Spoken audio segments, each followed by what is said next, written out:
అందరికీ నమస్కారం. రాష్ట్ర ప్రజలకి, శ్రేయోభిలాషి ప్రతి ఒక్కళ్ళకి, మీరు మీ కుటుంబ సభ్యులకి విశ్వనామనాది ఉగాది శుభాకాంక్షలు, రంజాన్ శుభాకాంక్షలు. మీరు మీ కుటుంబ సభ్యులు ఆరోగ్య ఐశ్వర్యాలతో వర్ధిల్లాలని, మీరు సుఖ సంతోషాలతో ఉండాలని కోరుకుంటూ శుభాకాంక్షలు.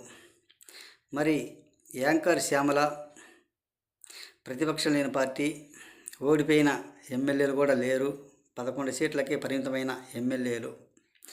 మరి శ్యామల గారు నారా చంద్రబాబు నాయుడు గారు గౌరవం ఉంది. మరి ఆయన గౌరవం ముందు నీ గౌరవం ఎంత?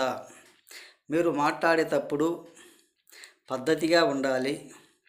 నీవు చెప్తే తెలుసుకునేంత అజ్ఞాని కాదు బాబు గారు.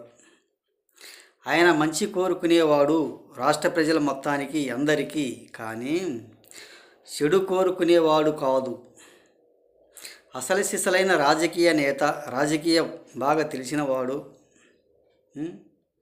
మీరెంత, మీ రాజకీయం ఎంత? ఒక్కసారి రాష్ట్ర ప్రజలకు చెప్పండి. మీరేదో యాంకర్ చేసుకుంటూ, సినిమాలు నటించుకుంటూ వచ్చి సింపతి పొంది ఈ వైఎస్ఆర్సీపీ పార్టీకి కళ్ళి తిరిగి ప్రెస్ మీట్లు పెట్టుకుంటూ మాట్లాడుతూనే ఉంటారు. దేనికి ఉపయోగం? ఒక్కసారి చెప్పండి. దేనికి ప్రయోజనం లేదు. మీరు చెప్పే కథ చెప్పారు కాబట్టి ఆ కథలోనే మళ్ళీ విశాఖపట్నం రుషికొండ ప్యాలెస్ గురించి కూడా ఒక కథ చెప్పకపోయారా? అది కూడా చెప్తే రాష్ట్ర ప్రజలు చాలా పద్ధతిగా, చాలా వినయంగా విని మీకు గుణపాఠం కూడా చెప్తారు. మీకు 11 సీట్లకి పరిమితమై చేసి బయటికి పంపించేసినా కానీ మీరు ఊరక ప్రెస్ మీట్లు పెట్టుకుంటూ మాట్లాడుతూ ఉంటారు.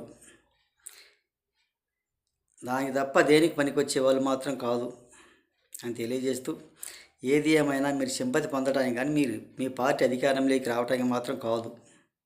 ఒక్కసారి తెలుసుకోండి అని తెలియజేస్తూ, రాష్ట్ర ప్రజలకి, శ్రేయోభిలాషి ప్రతి ఒక్కళ్ళకి హృదయపూర్వక ధన్యవాదాలు. ఆయన ఏది ఏమైనా రాష్ట్ర ప్రజలకి మంచి కోరుకునేవాడే కానీ చెరుపు చేసేవాళ్ళు మాత్రం కాదు అని తెలియజేస్తూ, తెలుగు రాష్ట్ర ప్రజలకి, శ్రేయోభిలాషులకి ప్రతి ఒక్కళ్ళకి విశ్వనామనాది సంవత్సరం ఉగాది శుభాకాంక్షలు, రంజాన్ శుభాకాంక్షలు అని తెలియజేస్తూ, మీరు మీ కుటుంబ సభ్యులు ఆరోగ్య ఐశ్వర్యాలతో ప్రతి ఒక్కళ్ళు ఇంటిల్లపాది సుఖ సంతోషంగా ఉండి పండుగ జరుపుకోవాలని కోరుకుంటూ హృదయపూర్వక ధన్యవాదాలు తెలియజేస్తూ సెలవు తీసుకుంటున్నా.